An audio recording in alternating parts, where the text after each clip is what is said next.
Graça e paz, querido. Estamos juntos aqui nessa sexta-feira para um tempo de estudo bíblico, não é verdade? Devido à pandemia, devido ao fato de nós não estarmos podendo nos reunir, não é?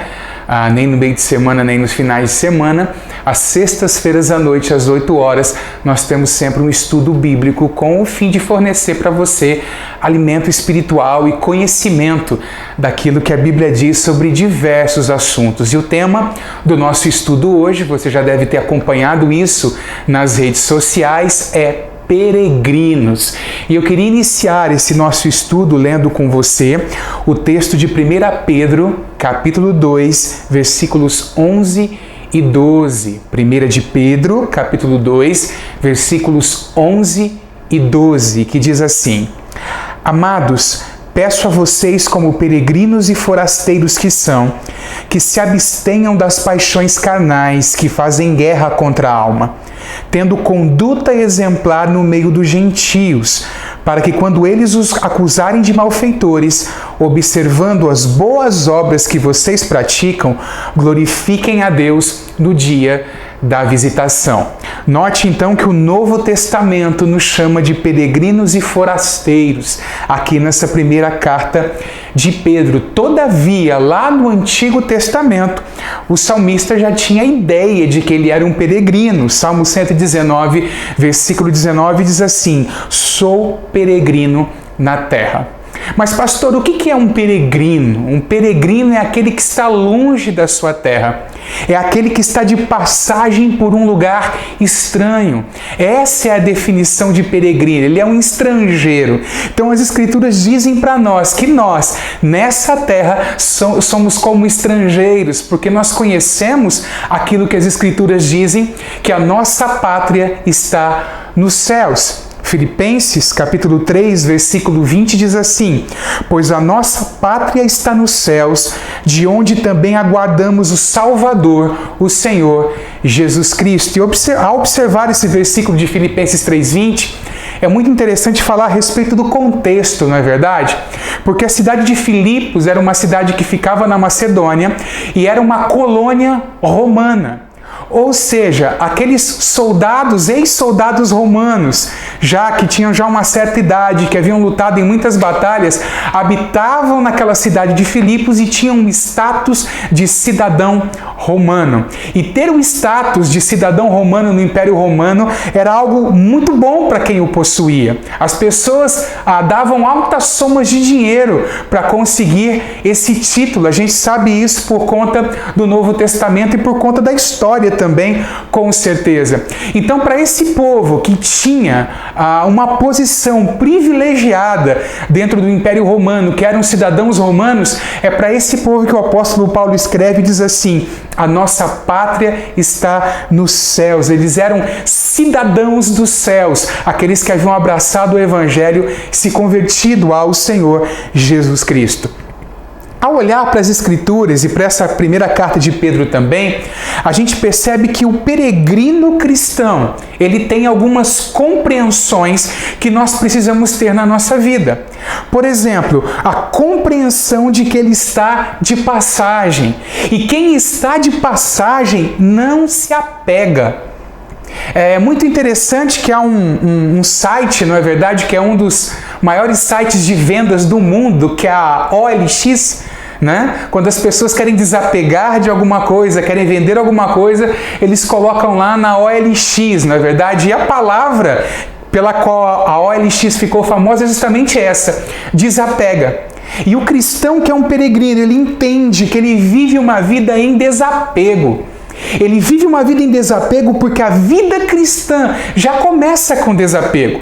Eu gostaria que você abrisse, por favor, a sua Bíblia comigo em Mateus capítulo 13 e nós vamos ler os versículos de número 45 e 46, que é a parábola conhecida como a parábola da pérola de grande valor. Diz assim o texto: O reino dos céus é também semelhante a um homem que negocia e procura boas pérolas. Quando encontrou uma pérola de grande valor, ele foi, vendeu tudo que tinha e comprou a pérola. A gente percebe nesses dois versículos bíblicos aqui que narram essa parábola que esse negociador de pérolas, ao encontrar uma pérola de grande valor, uma pérola muito preciosa, ele se desapega de tudo que ele possui, ele vende tudo para obter aquela pérola. E isso é um símbolo, não é verdade, da nossa vida cristã. Porque ao ouvirmos a mensagem do Evangelho e termos sido conquistados pelo Senhor Jesus Cristo, nós agimos exatamente dessa forma. Nós nos desapegamos de tudo aquilo nesse mundo que possa ter o nosso coração e nós colocamos a nossa fé no Senhor Jesus Cristo. Então, como peregrinos aqui nesse mundo, nós estamos andando aqui, mas o nosso coração está em Cristo Jesus, o nosso coração está nos céus. Note que desapego não é alienação. Não significa que você não vai saber das coisas que se passam no dia a dia, que você não vai se importar com elas. Desapego tem a ver com o fato de que nada neste mundo segura o nosso coração ou tem o nosso coração a não ser o Senhor Jesus. Se a nossa vida cristã é verdade que ela começa com desapego, ela também precisa ser vivida em desapego. E o cristão que é peregrino, ele não se apega porque ele sabe que as dádivas materiais deste mundo nos são dadas para nós usufruirmos neste tempo e para nós servirmos a Deus com elas. O cristão que é peregrino, ele entende então muito bem, ele tem essa compreensão de que ele está de passagem e ele vive desapegado. Em segundo lugar, nesse estudo, nós podemos afirmar que o peregrino é alguém que tem compreensão das lutas e perigos da viagem. É interessante que os viajantes do passado sabiam que nas estradas eles poderiam encontrar assaltantes, que haviam muitos perigos nas estradas, não é verdade? A gente vê, por exemplo, uma estrada que era muito perigosa, era a estrada que ia de Jerusalém a Jericó. Você deve se lembrar da parábola do bom samaritano. Então o viajante sabia que ele enfrentaria perigos, e o peregrino cristão, ele sabe, ele tem uma compreensão das lutas e dos perigos da viagem. A gente encontra aqui, por exemplo, em 1 de Pedro, capítulo 2, ainda no versículo de número 11, o seguinte: Amados, peço a vocês, como peregrinos e forasteiros que são, que se abstenham das paixões carnais que fazem guerra contra a alma. Então nós percebemos aqui que um dos perigos no meio da viagem é nós darmos espaço ou vazão às paixões carnais. O peregrino nesse mundo, ele sabe que vai haver uma pressão exercida do sistema sobre ele para que ele abrace o modus vivendi do mundo. Ou seja, para que ele seja um cristão aculturado, para que ele seja o sal que perdeu o sabor. E quanto a isso, nós precisamos tomar muito cuidado, queridos. Por quê? Porque, por exemplo, filmes, séries, músicas que nós ouvimos, todas essas coisas acabam contribuindo, sem nós percebermos, para sermos pessoas aculturadas. O cristão que é peregrino, ele precisa viver em discernimento, entendendo que isso são perigos da viagem. Por exemplo, um cristão, ao ser submetido durante muito tempo por determinadas informações, ele pode começar a olhar para essas coisas como se essas coisas fossem normais, quando na verdade essas coisas não são normais. E há muitos valores apregoados neste mundo que nós sabemos que estão em oposição aos valores de Deus, aos valores que são nos ensinados nas Escrituras. Nós encontramos na primeira carta de Pedro, capítulo 4, versículo 4, o seguinte: Por isso, falando mal de vocês, estranham que vocês não se juntam com eles no mesmo excesso de devassidão.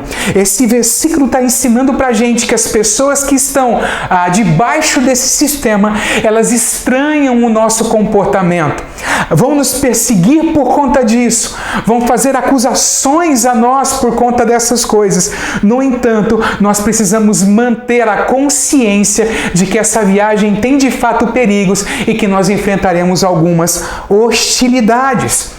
O nosso desafio é manter o bom testemunho cristão, mesmo quando somos apedrejados por conta da nossa vida cristã no dia a dia. Ok, querido? Em terceiro lugar, o peregrino ele tem a compreensão de que ele está sendo observado o tempo todo. Eu acredito que você já deva ter vivido isso, ou no seio familiar, ou no local de trabalho, ou em algum lugar.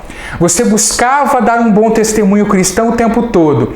No entanto, de repente você escorregou, fez algo que não deveria ser feito. E a primeira coisa que as pessoas falam é a seguinte: ué, você não vai na igreja?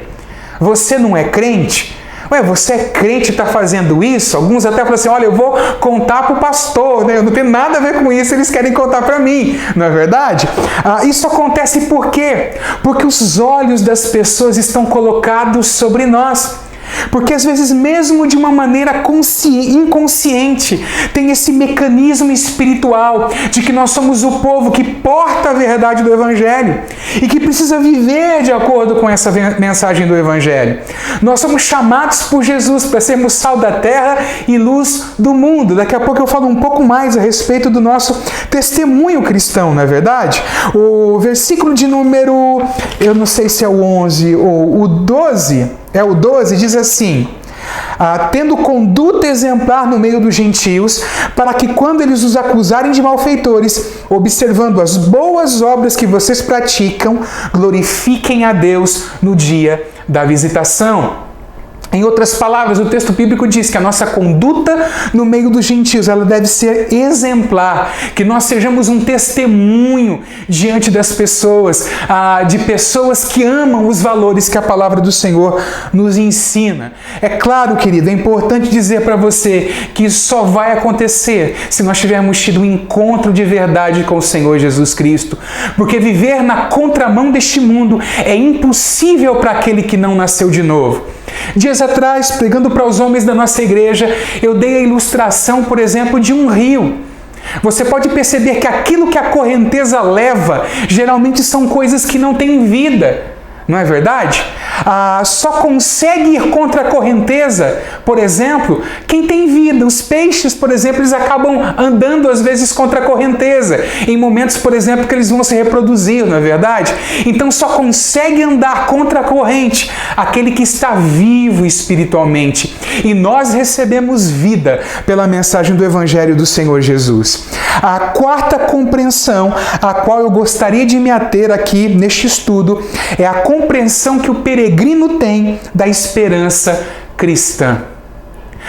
O texto bíblico em 1 Coríntios, capítulo 15, versículo 19, diz assim: se a nossa esperança em Cristo se limita apenas a esta vida, somos as pessoas mais infelizes deste mundo. Olha só, as Escrituras dizem o seguinte, que a nossa esperança não está limitada a este tempo, durante o nosso tempo de peregrinação. A nossa esperança não se limita apenas a esta vida, do contrário, seríamos os mais infelizes de todos os homens. Na época do apóstolo Paulo, havia um filósofo, ou melhor, na época dele era ensinada a filosofia desse filósofo, porque esse filósofo viveu de 341 a 270 a.C., Epicuro. E a filosofia epicurista colocava o prazer como a única ou principal coisa da vida. Negava a possibilidade de vida após a morte.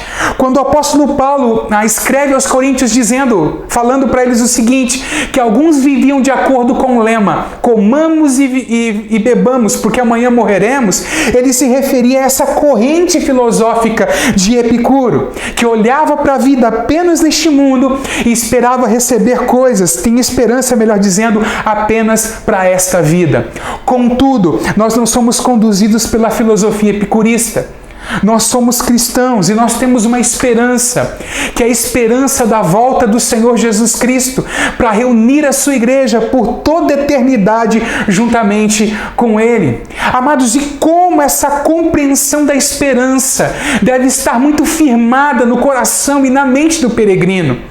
Eu trago essa mensagem hoje para você, esse estudo, porque eu acredito que à medida que nós nos aproximamos do tempo final, mais e mais nós precisaremos compreender as verdades relacionadas à experiência cristã.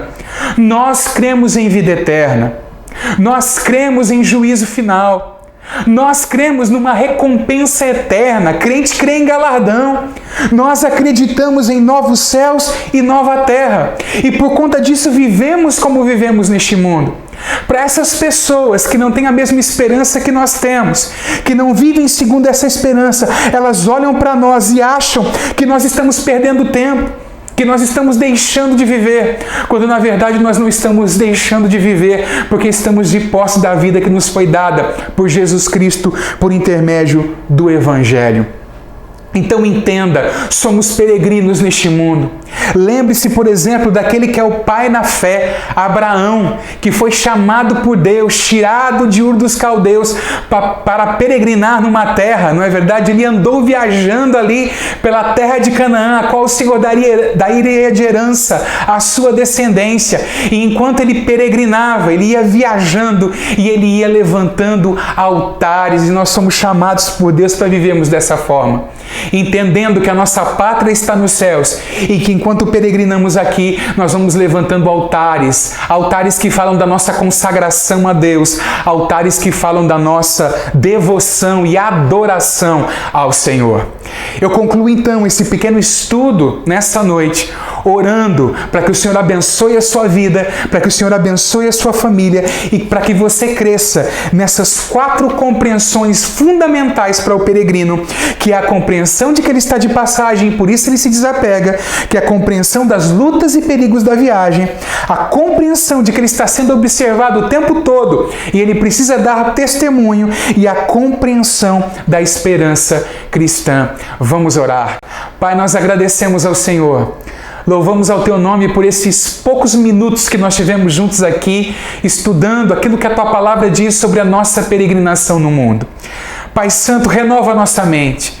Permita que nós sejamos transformados a cada dia pelo poder da Tua palavra, de maneira que nós possamos compreender e ter essa verdade gravada na nossa mente e no nosso coração, de que nós estamos aqui de passagem, que a nossa pátria celestial nos aguarda e que a nossa esperança não se resume apenas às coisas deste mundo. Ministra a Tua paz aos corações, e que a esperança do Evangelho, neste momento que é um momento de dificuldade, de pandemia na nossa nação, possa brilhar cada vez mais forte diante dos nossos olhos. Oramos gratos em nome de Jesus. Amém e amém. Querido, Deus abençoe a sua vida. Se esse estudo foi uma bênção para você, compartilhe o conteúdo. E eu lembro a você que domingo, às 6 horas da tarde, nós temos encontro marcado para falarmos a respeito da Páscoa. Deus te abençoe em nome de Jesus.